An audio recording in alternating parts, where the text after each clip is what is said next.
సహాయం చేయడం అంటే డబ్బులతో మాత్రమే సహాయం చేయడం కాదు. ఇతరుల నుంచి లాభం ఆశించకుండా చేసే సాయం ఏదైనా మంచిదే అని నిస్వార్థంగా ఆలోచించాడు ఓ ఆటో డ్రైవర్. ఎదుటివారికి దానం చేసేంత ఆస్తులు తన దగ్గర లేకపోయినా తనకు ఉన్న దాంట్లో ఇతరులకు ఏదో విధంగా సహాయపడాలని ఆలోచించాడు. తనకు జీవనోపాధి కల్పిస్తున్న ఆటోలో వారానికి ఒకరోజు ప్రయాణికులను ఉచితంగా రవాణా సౌకర్యం అందిస్తున్నాడు. సేవాగుణం చాటుకున్న ఆ వ్యక్తిపై ఆధాన్ ప్రత్యేక కథనం.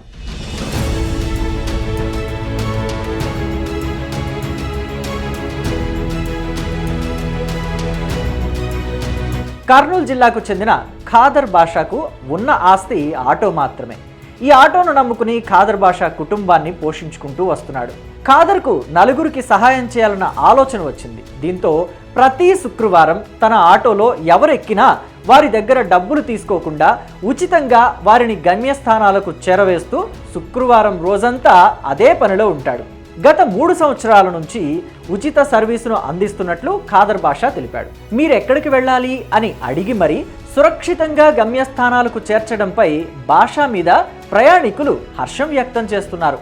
నేను ఆటోవాణ్ణి అన్నగారి రూటు వాణ్ణి న్యాయమైన రేటు వాణ్ణి ఎదురు లేని